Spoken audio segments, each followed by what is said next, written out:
নমস্কার। আজ আলোচনা করব মিথুন রাশি বা লগ্নের জাতক জাতিকারা ঠিক কেমন। মিথুন রাশি হলো কালপুরুষের তৃতীয়তম রাশি। এটি বায়ু রাশি এবং দৈত্য রাশি। প্রতীক এক যমজ ভাই। যমজ ভাই হলো এর প্রতীক। এরা খুব চঞ্চল প্রকৃতির হয়ে থাকে। এদের মন খুব অস্থির প্রকৃতির হয়। এদের বিবাহ কিন্তু একটু দেরিতেই হয়, মানে এরা এরকমই হয় যে বুধের জাতক, এদের বিবাহ কিন্তু একটু দেরিতে হয়। সাধারণত এরা বুদ্ধিমান হয়ে থাকে, কৌতূহলী প্রকৃতির হয়ে থাকে। এদের মধ্যে সবসময় কৌতূহল কিন্তু থাকে, বুদ্ধিমতী বা বুদ্ধিমান হয়, দ্রুত সিদ্ধান্ত নেয়। মাঝে মাঝে কিন্তু এদের বুদ্ধি বিভ্রান্তিও ঘটে। যুক্তিবাদী হয়। যোগাযোগ দক্ষতা ও সামাজিকতা শক্তি বা সামাজিক শক্তি এদের মধ্যে কিন্তু ভালোই থাকে। এদের মধ্যে দ্বৈত সত্তা কাজ করে। দু রকমের মানসিকতা কিন্তু এদের মধ্যে কাজ করে থাকে। বহুমুখী প্রতিভার অধিকারী কিন্তু এরা হয়ে থাকে। বহুমুখী প্রতিভা মানে এদের মধ্যে প্রচুর গুণ থাকে। এরা কিন্তু হাতের কাজ খুব ভালো করতে পারে। তবে মাঝে মধ্যে এরা কিছুটা সিদ্ধান্ত ভুল করেই থাকে। এরা একটু লজ্জাতে স্বভাবের হয়। সহজে মনের কথা কাউকে খুলে বলতে কিন্তু এরা পারে না। প্রেমের জন্য এরা আকুল থাকে, কিন্তু প্রেম এদের ভালো হয় না, কারণ এদের লজ্জার কারণে এরা কিন্তু মানুষকে বা যাকে এরা পছন্দ করছে, যার সাথে এরা সম্পর্কে জড়াতে চাইবে, তাদেরকে কিন্তু সেই কথাটা বলে উঠতে পারে না। মিথুন রাশি নির্দেশ করে দুই বাহুকে। এদের কিন্তু ঘাড়ের সমস্যা থাকে, আর এরা হাতের কাজ খুব ভালো পারে। হাতের যে কোনো কাজ এরা কিন্তু খুব ভালোভাবেই করতে পারে। এরা মিউজিক ভালো বাজাতে পারে, এরা ইনস্ট্রুমেন্টাল খুব ভালো বাজাতে পারে, ভালোই পারে। কিন্তু এরা আবার একটু একগুয়ে প্রকৃতির, যেটা মানসিক থেকে এদেরকে একটু একগুয়ে প্রকৃতির হবে। মিথুন রাশির কিন্তু পেটের সমস্যা লেগেই থাকে। পেটের সমস্যা থাকে, ত্বকের সমস্যা থাকে। এই জিনিসগুলো কিন্তু এদের ঘটে। কিছু কিছু মানুষের নার্ভাস ব্রেকডাউনও খুব পরিমাণে হয়। মিথুন রাশি বা লগ্নের জাতকদের নার্ভাস ব্রেকডাউন কিন্তু হয়ে থাকে। প্রায়শই এই জিনিসটা কিন্তু ঘটে। এরা অতিরিক্ত চঞ্চল হয়ে থাকে। এরা প্রথম থেকে সবকিছুই ঠিক করবে, গিয়ে শেষের দিকটা দেখা যাচ্ছে সেটা শেষের দিকটাই ভুল করে বসলো। এরকম কিন্তু এদের মধ্যে ঘটে।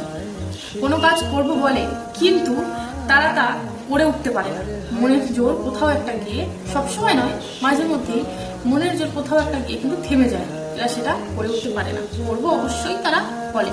তার জন্য এদের বন্ধু বান্ধব আত্মীয় স্বজন কিন্তু একটু হলেও ট্রাভেল আসে। এই জিনিসগুলো কিন্তু ঘটে। কথা দিয়ে কথা রাখতে না পারা, এটা কিন্তু এদের মধ্যে মাঝে মধ্যেই ঘটে থাকে বা প্রায়শই ঘটে যায়। এই জিনিসগুলো ঘটে। এরা কিন্তু মানুষ হিসেবে খুব একটা খারাপ হয় না। এদের মধ্যে সন্দেহ ভাব কাজ করে। সম্পর্ক খুব একটা ভালো কারোর সাথে কিন্তু ঘটে না। এদের খুব একটা ভালো সম্পর্ক এদের হয় না।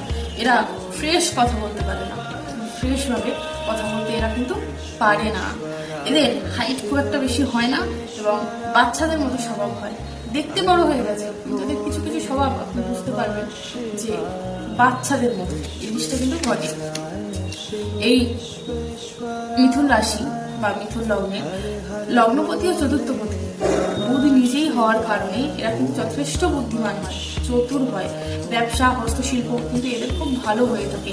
ঘর বাড়ি, সায়েন্স এদের কিন্তু খুব ভালো থাকে। ম্যাথামেটিক্যাল ইনটিউশন এদের কিন্তু ভালোই থাকে। এরা কিন্তু এগুলোকে খুব ভালোভাবে কাজে লাগাতেও পারে। ম্যাথামেটিক্যাল হিসাব নিকাশ এগুলো কিন্তু ভালোই পারে এরা। এদের ঘর বাড়ি সুন্দর হয়ে থাকে, কিন্তু এদের চতুর্থপতি নিজেই বুধ এবং এদের এই মিথুন রাশির অধিপতিও কিন্তু বুধ।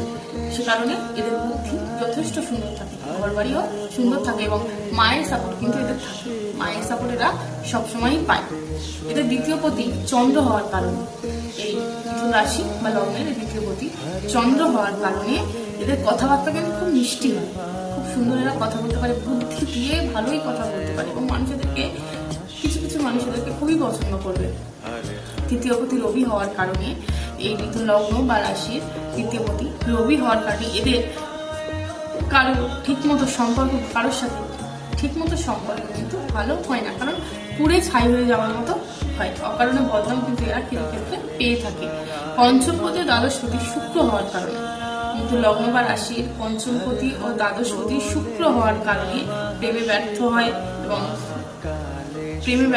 বিলাসিতায় ব্যয় করে। এরা কিন্তু বিলাসিতায় থাকতে পছন্দ করে, কিন্তু বিলাসিতায় ব্যয়ও করে। ট্রাভেলিং করতে পছন্দ করবে ভীষণভাবে। মিথুন রাশি বা লগ্ন একাদশপতি ও ষষ্ঠপতি মঙ্গল হওয়ার কারণে এদের মধ্যে অ্যানিমিয়া, ব্লাড রিলেটেড কোনো প্রবলেম এগুলো হওয়ার সম্ভাবনা মস্তকে আঘাত আসতে পারে। হ্যাঁ, কিন্তু এরা বেশিরভাগ ক্ষেত্রে চাকরি করে থাকে, শরীর কিন্তু এদের দুর্বল হয়, এরা কিন্তু খুব শক্তিশালী এরা হয় না। সপ্তমপতি দশমপতি বৃহস্পতি হওয়ার কারণে মিথুন লগ্ন বা রাশি সপ্তমপতি ও দশমপতি বৃহস্পতি হওয়ার কারণে এদের স্ত্রী ভাগ্য ভালো হয় এবং স্ত্রী জ্ঞানী হয়, বিবাহের পর উন্নতি ঘটে, স্ত্রীর সাহায্য পেয়ে থাকে, ব্যবসার দিকে এদের প্রচন্ড ঝোঁক থাকে। অষ্টমপতি ও নবমপতি শনি হওয়ার কারণে মিথুন রাশি বা লগ্নের অষ্টমপতি ও নবমপতি শনি হওয়ার কারণে রোগ ব্যাধি দীর্ঘস্থায়ী করে তোলে এবং পরমায়ু বৃদ্ধি হয় এবং দেখা যায় ভাগ্যটা ধিকে ধিকে ওঠে, অনেকটা স্লো করে। শনি নবম ভাবে ভাগ্যভাবে বসে আছে বলে, এবং যদি বা বসে থাকে আর শনি নিজেই অষ্টমপতি ও নবম ভাবের মালিক, সেই কারণেই তার ভাগ্যটা অনেকটা ধিকি ধিকি উপরে ওঠে। এদের 3টি নক্ষত্র আছে, মৃগশিরা, আদ্রা ও পুনর্বসু। নক্ষত্র অনুযায়ী চালচলন কিন্তু একটু পরিবর্তন ঘটবে। জন্মছকে রাহু ভালো অবস্থায় থাকলে এদের অনেকটাই কিন্তু শুভ ফল পেয়ে থাকে। রাহু ভালো অবস্থায় থাকলে এরা অনেকটা শুভ ফল পায়। মিথুন রাশির শুভ সংখ্যা হলো 5, শুভ রং সবুজ এবং শুভ দিক হলো উত্তর। আজকের ভিডিও এই পর্যন্তই। সুস্থ থাকুন, ভালো থাকুন, নিজের বিশ্বাস রাখুন। দেখা হবে পরের ভিডিও।